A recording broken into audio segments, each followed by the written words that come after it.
Halo Anda, hari ini kita akan membahas cara memperluas horizon investasi Anda ke pasar global di luar IDX.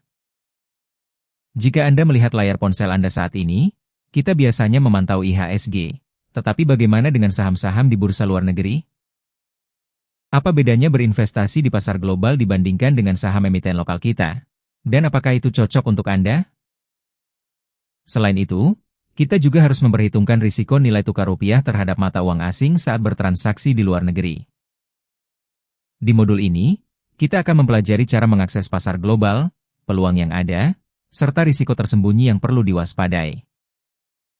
Mari kita bedakan dengan jelas. Membeli saham di bursa luar negeri berarti Anda berinvestasi dalam mata uang asing, mirip seperti Anda memegang dolar AS di rekening Anda.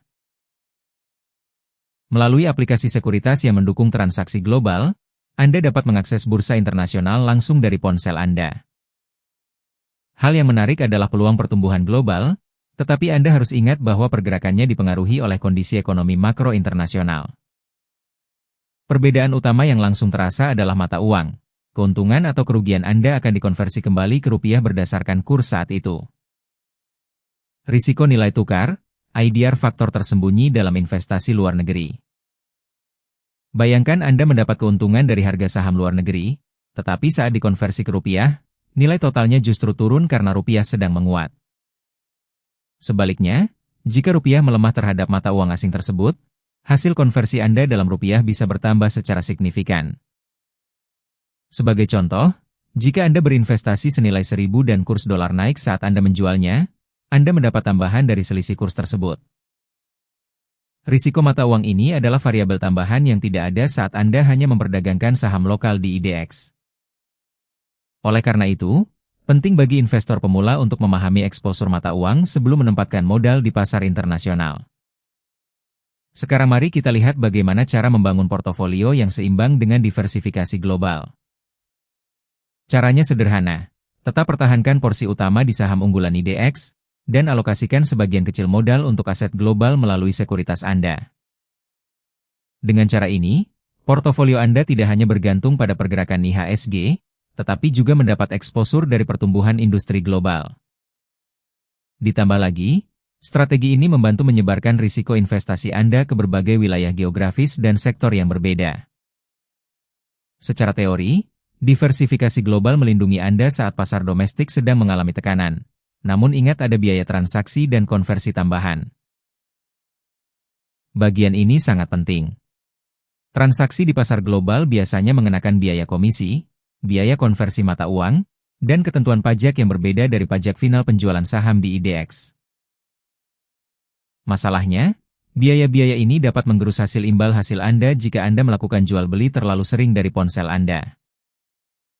Tanda peringatan 2, selalu periksa laporan transaksi dari aplikasi sekuritas Anda untuk memastikan Anda memahami seluruh potongan biaya yang berlaku. Yang lebih menantang adalah perbedaan zona waktu, di mana pasar luar negeri aktif saat malam hari waktu Indonesia, sehingga membutuhkan kedisiplinan waktu. Artinya, strategi investasi global menuntut kesabaran ekstra dan pemahaman mendalam agar Anda tidak salah mengambil keputusan di layar ponsel Anda. Untuk memahami funding BI dengan benar, perlu melihat perbandingan antara orang yang membeli dan orang yang menjual. Bayangkan saja dengan melihat grafik Ethereum di layar ini. Jika orang yang membeli, long, lebih banyak daripada orang yang menjual, maka funding BI akan meningkat ke arah positif. Oh, ini adalah tanda bahwa pasar terlalu optimis. Secara historis, funding BI yang terlalu tinggi kemudian diikuti oleh perubahan singkat di pasar. Meskipun tidak selalu demikian, funding BI yang sangat tinggi dapat menjadi tanda overhead. Sebaliknya, jika funding BI menjadi negatif, maka berarti orang yang menjual, short, lebih banyak daripada orang yang membeli. Ini dapat menjadi tanda bahwa pasar siap untuk kembali naik. Akhirnya, funding BI dan basis adalah seperti termometer yang menunjukkan kondisi psikologis para peserta pasar. Para ahli dapat membaca sinyal ini untuk menentukan apakah pasar dalam kondisi overhead atau underhead. Ringkasnya, trading saham adalah pilihan yang lebih lambat tetapi lebih aman. Anda tidak perlu khawatir tentang margin call dan aset yang Anda miliki tetap ada di dompet Anda.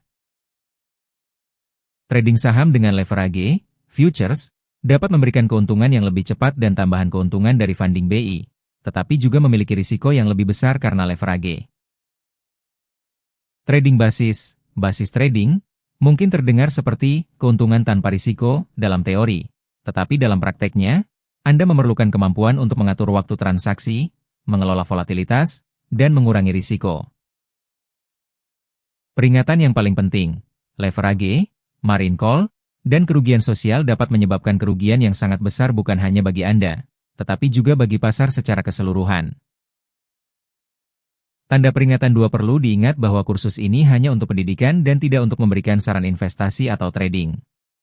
Anda sendiri yang bertanggung jawab atas setiap keputusan trading Anda.